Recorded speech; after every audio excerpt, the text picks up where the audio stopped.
You're listening to episode 86, Starlyn's story, 1 in 11 million, quadruplets from a single embryo. Hello, my friends. I'm so happy that you're here today. If you follow along with me on Instagram, and hi, by the way, I'm Katie Taylor, certified child life specialist. You know, ever since I had to get rid of these introduction that I used to have where it introduced what we are and who we do, I totally forget to tell my name at the top of these podcasts. But that is just Katie brain for you, and I'm okay with it. So I'm just going to tell you all about it now.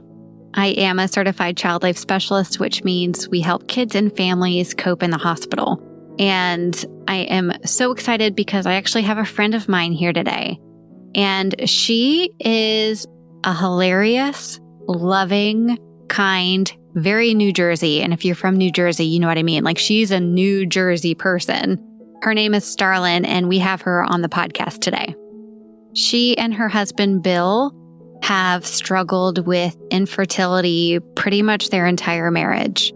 And we'll get more into the details of it later. But basically, theirs is a miraculous, and there's just no other way to put it, story about having one embryo and ending up with 4 babies. Never mind the fact that it was during the Texas snowstorm back in March, and she had to be separated from her babies in the NICU.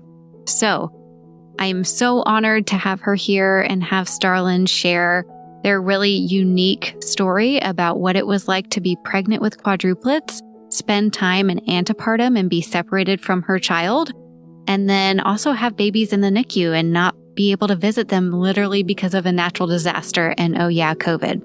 So I'm going to go ahead and get quiet so we can start hearing from Starlyn.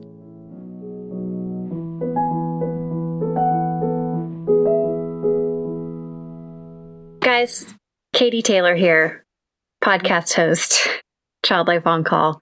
I'm sitting here in my closet with my good friend Starlyn, and if you follow me on social media, then you know I'm her big hype girl. She's my very good friend who just happened to have 4 babies. Wow. At one time. At one time. Yeah, that's a good distinction. And Starlyn and I met because she is a pediatric ER nurse at the hospital that I work at. And basically what I do is I force myself into these people's lives and make them become my best friends. And so that's exactly what I did for you. Yeah, I mean, you told my husband we were best friends the first time you met him, so. Yeah. And he was like, oh, okay, who the hell is this crazy girl? Yeah. That's just me.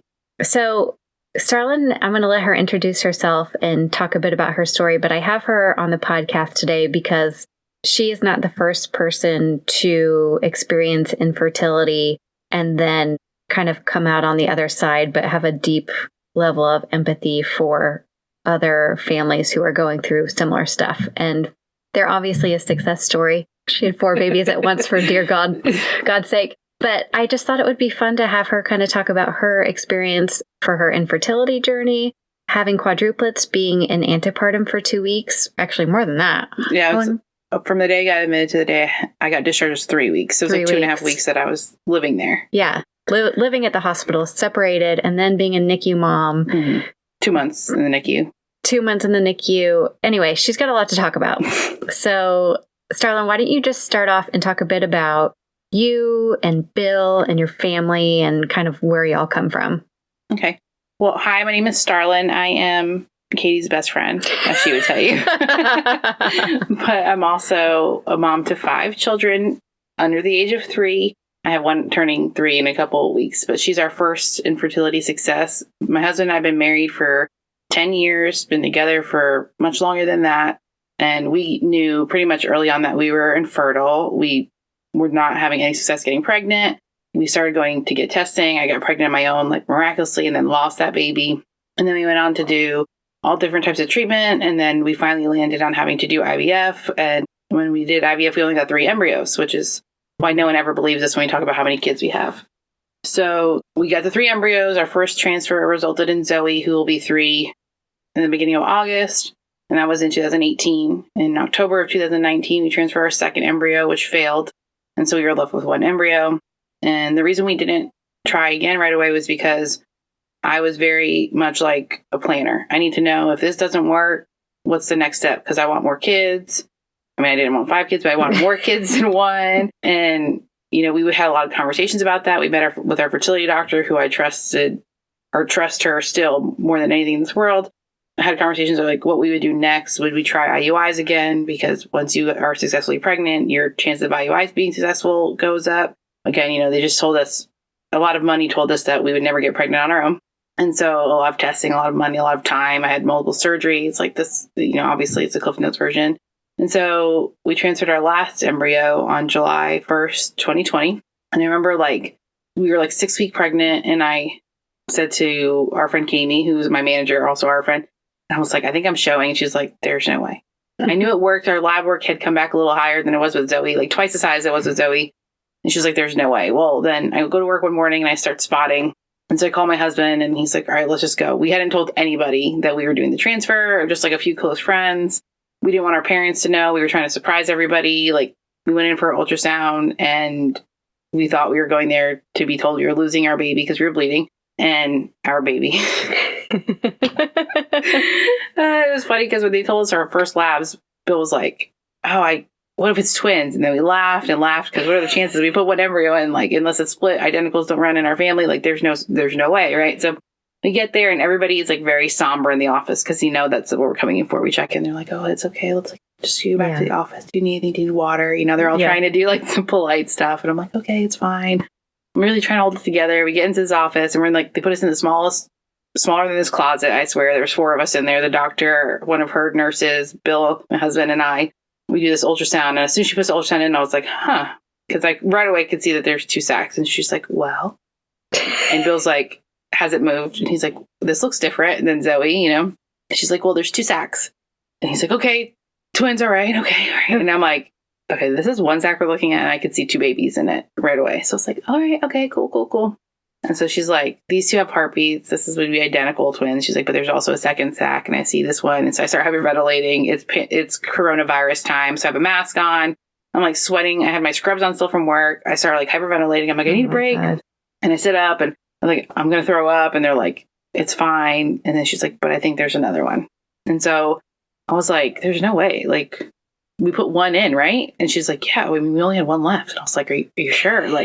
How did this happen? She's like, I think you got pregnant on your own at the same time. I'm like, there's no way. We paid you a lot of money to tell us that we cannot get pregnant. What do you mean? Has to be a joke. And so, of course, there's the 4th one. And from that moment, they told us, you got to get rid of some of them. They're not going to make it. This one looks small, not going to make it. And that was our first visit. We were 6.5 weeks pregnant. And I was showing because she was like, you're measuring at a 14-week singleton pregnancy. Oh God. And I was like, okay, first of all, I knew I was showing. Yeah. And everyone kept telling me, you're just bloated. Yeah. And I was like, no, my body feels different. But that was our first visit. And we went to so many visits after that where they just, told us everything that was going to go wrong, which every pregnancy is terrifying. But to be told that this pregnancy was going to be we weren't going to end up having these babies was just, especially someone that went through nefertility. It was such a weird situation for them to be like, well, do you want to keep all these babies? And I was like, yeah, I think so. I mean, I had no idea, you never go into anything expecting this to happen. Even a normal, you got pregnant naturally with no help or anything. And then we went through all this work to get pregnant. And my first question from everybody was all right, you got to get rid of them, right? And I was like, wait, this seems so counterproductive to what we were doing here. It's interesting because you are obviously a medical professional who understands the risks of carrying multiples for many different reasons. Right. Yeah. But when you're in that situation, you're not thinking about that. You're thinking, I have my 4 babies. Right. For sure. And my husband in the beginning, his first question was is my wife going to be okay? Yeah. That was his first question. My first question was are these babies going to be okay? Mm-hmm. And we would fight, and he was mad. He's like, you have a life here. We've been married for a really long time. We've been together a long time, and you're not thinking about me. And we have a daughter who would be lost without you. Oh. You're not thinking about her. And I'm like, I am, but you don't understand because you haven't met them yet, but I know them and I can't think of it. And, we'd fight about it a lot. It was like a conversation. You're like, IVF, have you ever done it? You've never had to do it, but if you ever do, they ask you the weirdest questions that they're like, if you died or married someone else, and you're like, what? Like, what do you mean? They're like, sign this paperwork here. What would you do? And you're like, I don't know. We never thought about this. So, this was completely unprepared for. And so I was already like, all right, well, we're having 4 babies. And Bill was like, no, we need to talk to people about this. Yeah. And like you said, I'm a medical professional. And I was like, all right, like, what's the average gestational age for quadruplets? 28 weeks, right? At 28 weeks, that's on the long end. Like, what's the genetic abnormalities it can have? Like, should we do genetic testing? What can they be born with if they're born at 28 weeks or at high risk for these complications? And Bill's like, blah, blah. My first call to anybody was to our NICU director. And I was like, is there such a thing as healthy quadruplets? And she's like, that is such a random question. I'm like, but it's not really, though. Yeah. And then, I told her I was like 7 weeks pregnant. And then, she got me in with the best MFM in our area. She got the best high risk OB. And those were my questions. Like, can they be healthy? And they're like, can they? Yeah.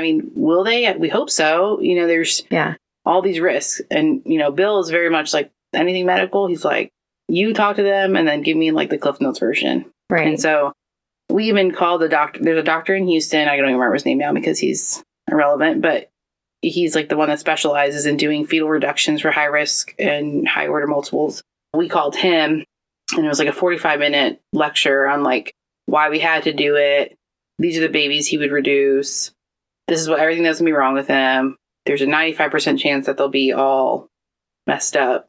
He sent us all these like medical studies that were like, the most recent ones from like 2001. And it was like any baby born before 28 weeks is going to be highly developmentally retarded, congenital defects, like all these things, which terrified my husband, right? Because he gets this email, he's reading it. I'm like, these studies are not up to date. These are 20 years old. And he's like, it hasn't changed. I'm like, 100% has changed. Right. Like medicine changes daily. Yeah. So I went to my MFM and I printed everything out that he sent me. And I was like, this is not current information. I want to see our hospital's current information. I want to see your statistics. Yeah. I want to see our NICU statistics. Because I need to know, like, is this realistic? And of course, it wasn't. Like, I've met next 23 weekers that are completely healthy. Right, right. So like for him to be like, there's a 100% chance that any baby born before 28 weeks is going to have all this stuff wrong. I'm like, that's wrong. Yeah, that's not correct. It's crazy as your friend listening to you tell this story, and it's not a story, it's your life. But just like how much of the beginning was anticipated loss or grieving not healthy babies. Yeah. Like, how do you even get excited when you think your life is on the line, your baby's lives, and then subsequently Zoe's life and Bill's life? It's crazy. And I remember like every doctor we went to was like, you have to reduce, like you have to do it. And then I'm like, okay, how do you choose to do reduction? I even was connected with someone that I knew through someone who knew someone who knew someone that did a reduction. I connected with them, had a conversation with them about it. And about what they went through, because I wanted to know like what that mindset was. I was willing to do the research. In my heart, I was like 100% no. With every reduction of fetus, like there's a percentage of risk to the other fetus. They're like, it's low, it's 10%. Like the percentage of us having this happen is less than 0.1. So don't give me a 10% and say it's not a big deal. That's a huge deal. You're talking to less than 1% person here. Right. And so I would tell Bill, like, I didn't really enjoy the pregnancy because every day I would get any ache and pain, which was a lot of ache and pains, and be like, this is it. We're done. Yeah. And so when we went to see our MFM and whatever, and our OB, like, and they would give us all these speeches about like all these things that could happen. Again, I'm going to all these appointments alone because it's COVID and nobody can come with me. And I remember I had like a subchorionic hemorrhage in the beginning, like 8 weeks pregnant. And I was like, here we go. Like I got up out of bed and, it was like bleeding and I was like, this is it. And so they let Bill come in and they're like, no, you just have like a big bleed there. Like, this is crazy. I can't believe you haven't lost it. Really, everyone was just like shocked that I was still pregnant. And it was like 11 weeks. I started bleeding again. And she's like, they don't talk to you about reduction until like, I think 11 or 12 weeks. You have to be that far along. I turned to her. I was like, if I decide not to do this, will you be my doctor? And she was like, yeah. I was like, okay. Cause I feel like we haven't had a conversation yet where you're like, this is what the pregnancy is going to be like. It's been like, you should reduce. Right. And she was like, no, I have to give you all the risks. But once you tell me you've made the decision, we're done. And she never brought it up again after that conversation. And I remember like, because I would leave and be like, all right, I feel like she's still like thinking that I'm going to reduce or I'm going to lose one of them or whatever, which the way I explained to my husband, like if we did a reduction and something happened to the other remaining babies, I would never forgive myself. I'd always think that I had a contributing factor. But if we tried to keep these pregnancy and I've lost all 4 of them at some point because of something, I would know that I did my best as their mom to keep them safe. And it just wasn't meant to be. I mean, it would be devastating for sure, but I would not have the guilt of, oh crap, I did this. Oh man. So the babies are staying. Mm-hmm. You get very pregnant very fast. So I was off of work for 2 weeks. So I found out on a Tuesday. I had planned vacation, which is weird because my vacation got canceled that we were going to do because of COVID. And then my husband and I were like, let's just keep the days off and just like hang out at home and like do a staycation. I'll be off for 2 weeks, blah, blah, blah. When I came back, my belly was big. I remember when you told me, I think you were pretty early. We were sitting at our daughters are the same age and they were both in swim class together. And we were sitting there and you were so quiet. Mm-hmm. And I was like, God, what is wrong with her? I was like, I just want to chat. But you were so scared. Yeah, I was terrified. And it's so crazy because, Starlyn, you're not a fearful person. Mm-hmm. You take life head on. You, like, as my dad calls it, run to the danger, which is my favorite type of person because there's just no questioning. You know exactly how Starlyn feels about something. So to watch you be scared and vulnerable was pretty crazy. So you're pregnant. Let's fast forward to the antepartum phase when you got admitted to the hospital and you made it so far. Yes. Like you kept having personal goals. Like, yeah. I want to make it this far. Okay, I guess I want to make it this far. Tell us about that. My goal was like, I really was like, let me get a holiday out. So like my due date was March 19th. 24 weeks was Thanksgiving Day. 28 weeks was Christmas Day. And so I remember she was like, it's not when you go to the hospital or if you go to the hospital, it's when. She's like, and on average, that's 24 weeks. I'm like, dang, that's Thanksgiving. Like, I just want to have a holiday with Zoe. I really don't want to miss Christmas. Like, 28 weeks is pushing it, especially when they're like, that's probably when I'll have them. I mean, I stopped working in like 18 weeks because I was the size of a full-term pregnancy.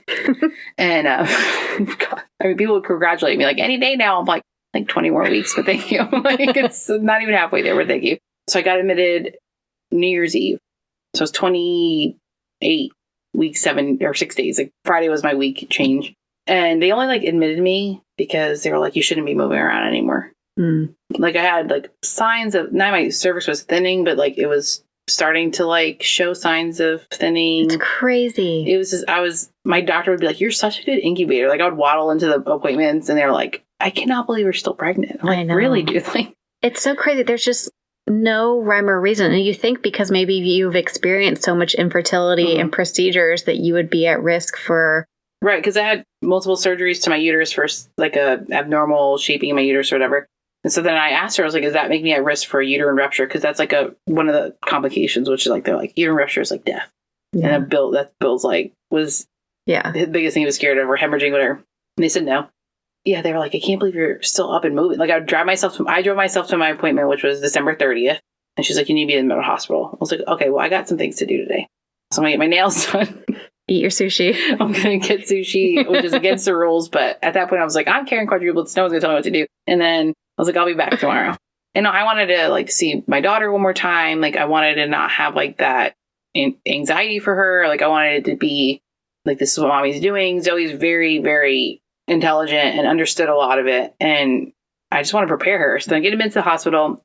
It was like, okay. And then Bill left and I was there alone. And I was like, I'm having quadruplets. Oh my God. And I remember being like, all of like the anxiety about the babies was gone, but it was just like, what is the delivery going to be like? Like, I remember like the first time they came, like, give any questions? I'm like, am I going to die? Like when this happens, and they're like, what? I'm like, yeah, like I'm scared.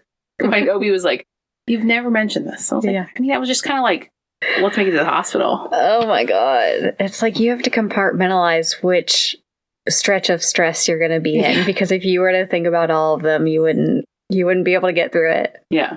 One of the things about antepartum, which is crazy, especially during COVID, right, is not being able to see visitors and having people come visit, and there's not like a quilting group in the entertainment room. You know, it's like you're just on your own. How did you get through 3 weeks by yourself?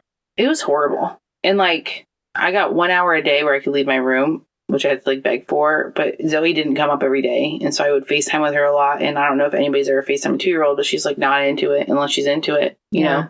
And gets more confused and sad, probably. And sad. And then, like, she would act really silly on the phone. And so then I would see her, like, once or twice a week. Bill would come up 3 or 4 times a week. My parents kept her a lot. We had a lot of help from, like, family members. And she would come visit me and, like, bring her little, like, Power Wheels. And I'd get to spend an hour with her, which is not really long. But I couldn't really pick her up anymore. I couldn't do fun things with her. Like, and she was so worried about me. She was always very worried about me because I was always like, ouch, this hurts. I can't move. Yeah. So sitting on the bed the whole time. Like, we moved into a new house and she had her bedroom upstairs and I didn't see it until literally March, I think. It was when I was able to walk up and down stairs. And so it's like. Did she look at you and be like, Mommy, you look different? Did she ever would, like, comment look on at you? my belly and be like, there's babies in there? Yeah. I'm like, yeah. She's like, that's weird. Yeah. I'm like, you live there too. And she's like, no, I didn't. I live here. I'm like, but you did. And she's like, no. How did you prepare Zoe for having 4 siblings? I bought her 4 baby dolls, and I would tell her, like, the semi-babies are in mommy's belly. You have 3 sisters and a brother coming. Like, this is their names. We could refer to them as names. Like, this is Frankie. This is whatever. And now she calls everybody Francesca. She only knows Enzo, Stella, and Frankie and Francesca. She calls Lennon. Lennon doesn't get a name. No. And so we, like, bought her these 4 dolls, and we talk about it, and she's always like, that's weird. And I'm like, you know, she's going to go to kindergarten, and her friends are like, my mom's having a baby. And she's like, just 1. That's weird. That's like, weird. Your mom's only having 1 baby? That's okay. Why are you excited? But we talked a lot about it. We made sure we, like, refer to them as names. We, like, she picked out Lennon's name. And so. The one she can't remember. The one she can't remember, which is, like, the funniest part. Because I'm like, you chose this name. And so we talked to her about it a lot. And then I remember when I got admitted, I called Child Life and I was like, you should help these women in antepartum that don't get to see their kids and talk to them about, like, how do I explain to Zoe, like, why I need to be in the hospital? Because she was just like, she would say, Mommy needs to go to the hospital. The doctors are taking care of her. And she still didn't, she'd be like, why aren't you coming home? Are you okay? Right. And then she was, because I was there for so long, she was like worried. Are you okay? Are you okay? The longer I was there, she would say, are you okay? Do you promise? Like, she was so scared. I think she was really scared I wasn't going to come home. And then, you know, I was there for 3 weeks. And then when we had the baby, she couldn't see me until I came home. Came home using a walker. I came home with, like, a wound vac on, things that I didn't even think about. So when I came home, she was so scared of that. Yeah. Plus my belly was gone. I had a huge belly. I was measuring, like 70 weeks pregnant or something. Where the hell are the babies you were talking about? And I remember you guys came and brought me, like, a kit, and we talked about diapers and baby bottles. So she was playing with, like, the baby bottle randomly yesterday. And that helped prepare her some because they were so tiny. They were about the same size as that doll that you gave her when they came home. Because she was small. But yeah, she didn't get to come to the hospital. She came and we sat outside, which was freezing in January. But she never got to see them in the NICU. And we would FaceTime with the babies, and she would say, like, I just want to see them. Or she would say, I want to smell them. I want to smell them. Like, you're weird, but okay. Like, you guys want to know how smart I am? Is that I'm the child life specialist in the NICU at the hospital that Starlyn delivered at. So I got to go see the babies before anybody else. And so it's very special to me. Am I a godparent? No, but that's okay, guys. There's only 4. It's hard to choose your favorite 4 people. We'll be right back. As a child life specialist who has worked with hundreds of children and families over the past decade, I know that no 2 children are the same. That means I need access to tools that can easily adapt to whatever situation I'm in. SmileMakers has thousands of unique items that help me navigate every scenario, whether I'm looking for stickers and prizes for goodie bags for my patients or even my own kids, or I'm in child life specialist mode, working clinically to help a child cope with a medical procedure. I'm happy to support SmileMakers because they are a company who prioritizes the mental and emotional well-being of children by offering smiles on every page. Head to smilemakers.com when you're looking for a tool, toy, or prize to help a child smile. Use code ONCALL20 for 20% off your order of smile-making stickers, toys, patient supplies, and more. Okay, let's go to you mentally preparing for surgery and, like, having this crisis of worrying about yourself and being scared, but also worrying about your babies, and how many people were in the delivery room and all that. So when I first got in, they were like, all right, you're going to meet with all these people, the neonatologist, you're going to meet with everybody. And so I would have all these, like, medical visitors all day, like, preparing me. And I remember I met with the special deliveries, Melanie was her name, for the NICU. But then special deliveries for women's came. And so we talked together. They're like, there's going to be 40 people in the delivery. Or every day they would say, first it was like, there's going to be 12 people in the delivery room. 12. And the next day they're like, there's going to be 16. And I was like, it was 12. And they're like, but it's 16 now. And they're like, there's going to be like 26. Oh, and I'm like, God. Okay. And they're like, every baby's going to have a team and it's going to be this. And they would show you pictures. They had like an OR set up and it was like baby A had an RT, 2 nurses. Everybody had RT. Then there was a nurse practitioner. Then there was a doctor. There was like a sign up sheet. Like they kept talking about what date I was going to carry to.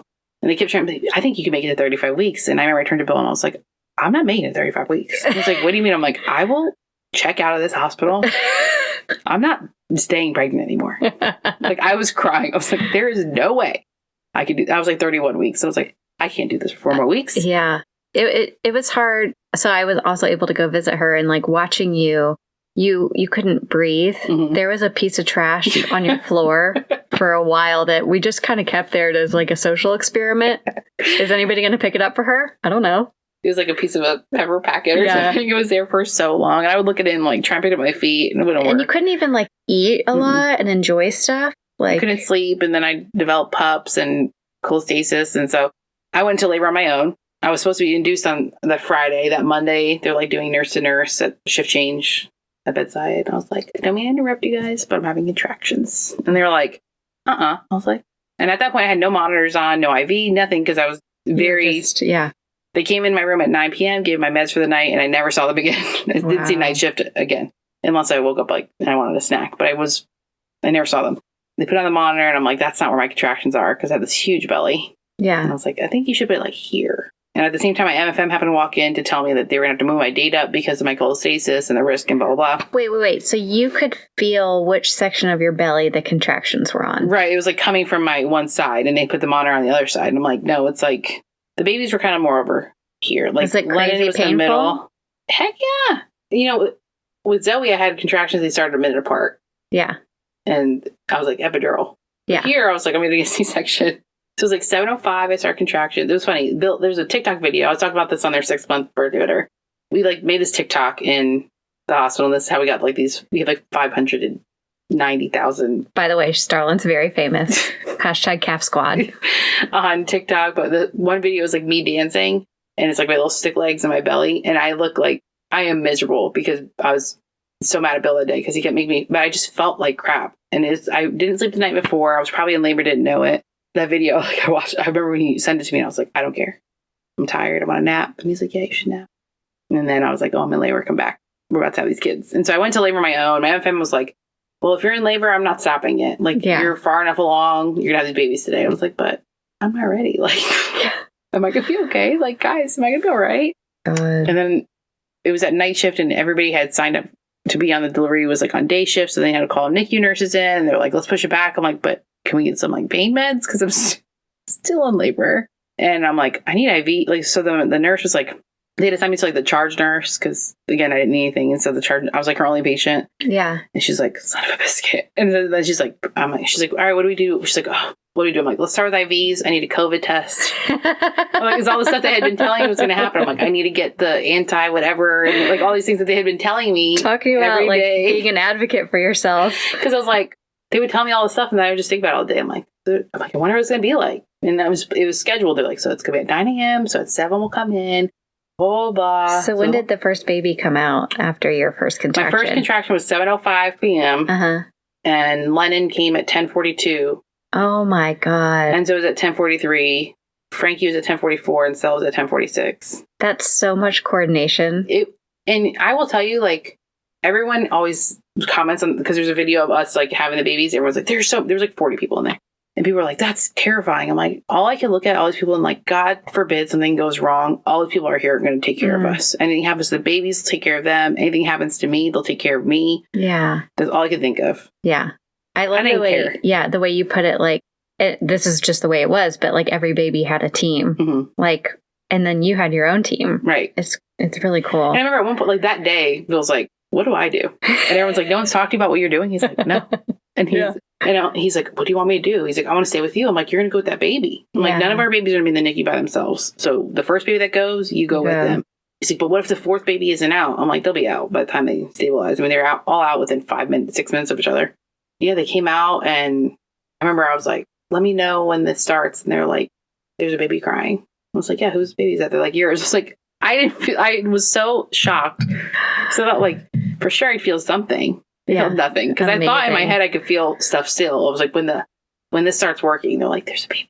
It's already out. That crying is your baby. And I remember they're like, it's a girl. And I was like, it's Lennon. And I was like, that's Lennon. And saying whatever. And our doctor, everyone's like, they're so big because they're all over 3 pounds. And they all told me they were going to be like less than 2 pounds. And so it was like all crazy. But I felt like I was in there for hours.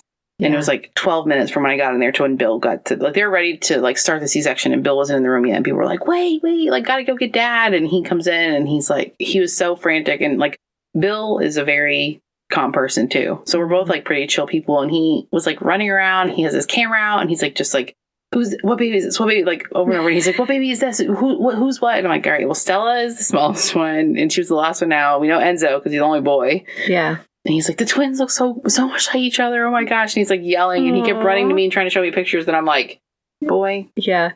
Like whatever. And Stella was the only one that didn't need like CPAP right away. So I got to see her face. And then they were all gone. And it was like 30 minutes. And I was like, that was so crazy. And the room was so quiet. And so whatever. And like one of the OR techs was like, I follow you on TikTok. I've been waiting for this moment. And I was like, what? And she's like, I follow you on TikTok. It's crazy. And I'm like, cool. That's like, so please don't crazy. tell anybody you saw me like this. Or whatever. I forgot what I said. I was just like, thank you. I don't know to tell you. I'm like, are they done sewing me back up? And then I went to the NICU and it was like, they had been home. Mm-hmm. It was like, I never showed you this footage of them like walking to the NICU. Wow. I'm like, yeah. You didn't think that's something I'd want to see? Yeah. No, just the TikTok world, not actually you. Bill has taken on the role of momager, I guess. Yeah, for sure. For sure. I mean, it is a crazy story, and Bill and Starlyn have such a strong, like, foundation of their relationship and also who they are. So it's really fun to watch them. And you and I kind of talked about when you have a baby in the NICU or 4 babies in the NICU, how it's just such a weird experience of wanting to be there, but also not wanting to be there. And it feels really strange, and that a lot of moms can have guilt for not wanting to go to the NICU, especially those first couple days right after. Yeah. Like, you feel like crap, right? You just had surgery. I was using a walker. A walker, a wound vac. Yes. I mean, like, sweating. Like, think about, like, your boob sweat, and, like, it's terrible, and you're in a hospital gown. It was horrible. It's like the first, like, that night, I could not stop throwing up, but I hadn't met them yet. Yeah. And I was like, I need to go see them just to make sure they're okay. And I had a not so great nurse, and she was like, okay. I mean, I was throwing up. And she's like, are you going to stop throwing up? I'm like, sure. And she like dropped me off there, and I'm like vomiting. Oh my God. You're vomiting at the NICU bedside? No, I like held it in. Oh, okay. And I got back. One of our girlfriends, Tony's a social worker in the NICU, and she's like, I'll bring you back to your room. And as soon as we got there, I stood up and just vomited everywhere. Oh. My day nurse comes in. She's like, why were you there? I'm like, I wanted to meet them. She's like, we could have just like wheeled you by so you could see them and came back to bed. Like the nurse like rolled me into the NICU and was like, bye. But the NICU was like a weird place. I worked there in that facility, so I saw some people I knew, right? And I felt as bad as I looked, I'm sure. And all the monitors are beeping, and I felt like I couldn't touch them. But I had a kid at home I hadn't seen in 3 weeks who needed me. And then I was in so much pain. Like my bed is a little bit higher than normal, maybe like an inch higher than a normal bed, which made it felt like it could have been 20 feet at that point. Yeah. So I wasn't sleeping, and then I'm like having to get up and pump every 3 hours. And like and I know they mean well, and like everybody tries really hard, but I'm not a person that responds to like repetitive questions. That drives me nuts. And so like I would get like 2 calls a day, like, how's pumping going? I'm like, great. And I'd be at the NICU and I'm like, I'm here. Like, so. You know, I do a nursing in-service for NICU nurse residents, and I think sometimes they don't know how to greet or start conversations. And so much of it is about the milk and pumping.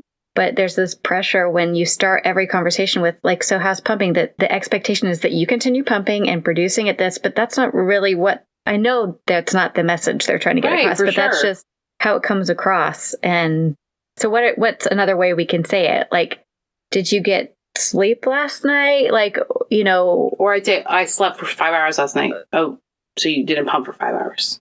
They would say that? Yeah. And I'd like, No, I did not. So what's your opinion on a way to start a conversation with a mom in the NICU How who's are you pumping? feeling? Yeah. Are you okay? Like, is pumping going okay for you? Are you getting sleep? Sleep's important, because guess what? You're not going to make milk if you're not sleeping. And I was making a lot of milk. They would ask me about milk every day, and I was stressed. And then when our fourth... And you were not having problems producing. No. Like, when Enzo was the last one I got discharged, they sent me home with 500 ounces. I was like, why are you asking me every day about milk then? Making me think that these kids are starving. And they have, like, opportunity for donor milk. And so, like, the way should be, like, are you okay with pumping? Is it going okay? How are you feeling? Is it painful? Like, what can I do to support you in this? And then say, if you're not pumping or if it's not working for you, that's fine too. We have options. We have other options. Because guess what? A lot of people don't like breastfeeding. Yeah. I hate pumping. It's not fun. It's not fun. It's not a good time. And like, it's not easy. And so and when people like ask me, they're like, what's your parenting advice? I'm like, if anybody tells you anything about parenting is easy, don't be friends with those people. They're not your friend. They're lying to you. It's true. The first 3 months are like a blur because you don't sleep. Yeah. Everything hurts because you're not sleeping. And all people do is like, you're not breastfeeding. You're not using organic diapers. You're not using cloth. Like people would message me and say like, you're not using cloth diapers. And I'm like, no. And they're like, you know how bad that is for the environment? I'm like, okay, so I would use like so much water a day because I'd be doing laundry, and that would be like, babies. Like, what do you want from me? What would you say is something you've learned the most since the quads have entered your life? Like since they were born this past 6 months, because they just had their 6-month little birthday. What'd you say they've taught you? They taught me patience. They taught me to lower my expectations. Just said that to someone, and they're like, I'm having twins, what's your advice? I'm like, lower your expectations. Yeah. Because you're not going to be able to get them like dolled up every day. Yeah. You're not everything's going to be perfect. Like my house is still unorganized. I moved in 9 months ago. Yeah. Also, I need to accept help. I'm a very independent person and I don't ask people for help. And I remember like I called someone, I was like, I really need your help. And they were like, of course. Yeah. And they came to my house, and every person that I would start like saying like, they would come over and they're like, can I help you with anything? And I was like, yeah, can you fold laundry? They'd be like, this is so weird that you would let me help you. Yeah. And not that they were like offended. I asked them, they were just like, we've offered to help so many times and you said, no, I got it. Right. And I'm like, yeah. And they'd be like, they'd be like, do you want to take a nap? I remember always people like, you want to go lay down? I'd be like, no, I'm good.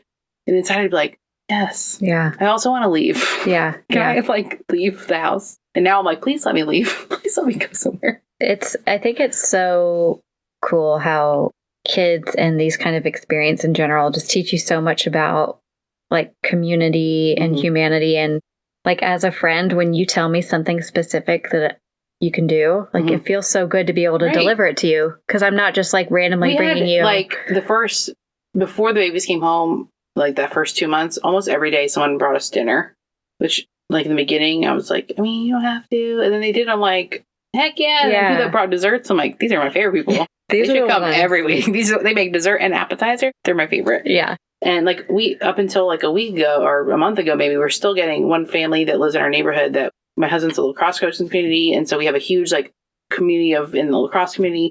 They were still like giving us dinner once a week. And it was like, wow, amazing. And then I almost was like, can we pay her to make us dinner every day? Yeah. And then like, I'll buy her groceries. Is there like a system we can work out? It's like, can I pay you? And like everyone was so giving, and like the TikTok community was super giving, and like my husband's a realtor too. So someone gave us like so many diapers. Like I haven't bought diapers yet for the baby. We've been so fortunate. Yeah. And we've just been so supported. Everybody at work has been super supportive. Like my brother's coming to visit next week, and this is the first time meeting the babies.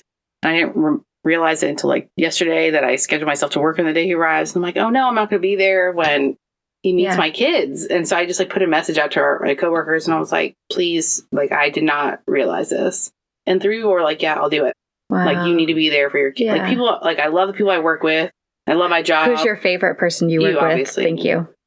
So the fun part also about Starlyn and Bill is that they are not just like active on TikTok, but they'll actually like respond to your messages and all that. So if people want to follow along with you and keep hearing about the babies and just your antics as a quad mom +1, how can they follow you?